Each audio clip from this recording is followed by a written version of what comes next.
إن الله تعالى واحد في ذاته، لا قسمة له ولا صفة، ولا قديم غير ذاته، فمحال وجود قديمين. هذا هو التوحيد. فما قولك بذلك أيها الإمام؟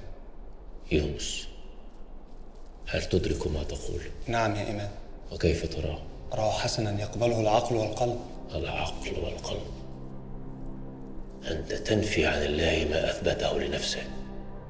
ليس كمثله شيء وهو السميع البصير، فكيف لا صفة له؟ ولكنها هنا من باب المجاز، ولا تؤخذ بظاهر تفسير. يونس، لا تتحدث في هذه المسألة مرة أخرى، فلست على علم يؤهلك لذلك. اعذره يا إمام، فتلك ليست أقاويله، إنما هي من بدع حفص وأصحابه. أنا لا أراها بدعة، وأنتم لم تجيبوني بالحجة، بل قطعتم الكلام. يونس، فقيهنا حفص على حق.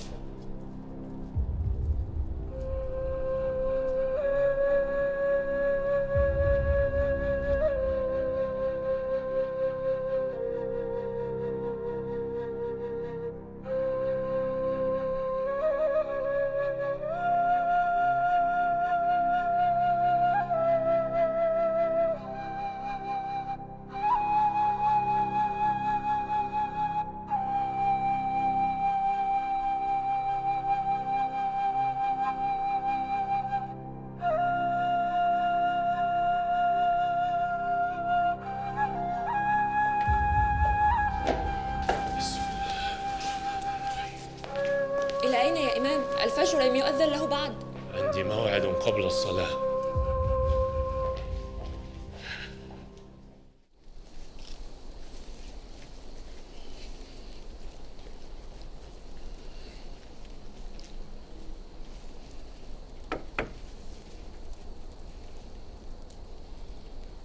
من الطارق؟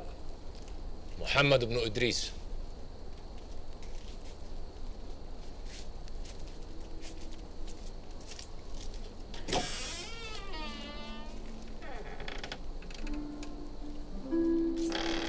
مر برأسي أكثر من رجل اسمه محمد بن إدريس، ولم أتوقع قط أن يكون أنت يا إمام.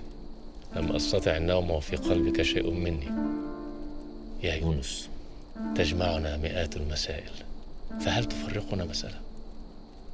لا تحاول الانتصار في كل الاختلافات، فأحيانا كسب القلوب أولى من كسب المواقف.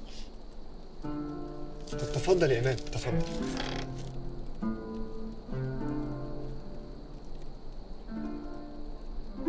كيف نجمع النقيضين؟ هناك صفات إلهية جاءت في القرآن الكريم وأيضا في السنة النبوية، كالأسماء الحسنى التي وردت في الآيات، ومنها مثلا إن الله غفور رحيم، سميع، عليم، بصير، خبير.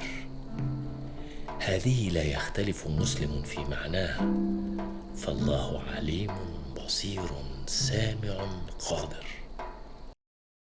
اشترك في الباقات الشهرية والسنوية بإعلانات وبدون إعلانات، وما تفوتش عرض رمضان على الاشتراكات السنوية.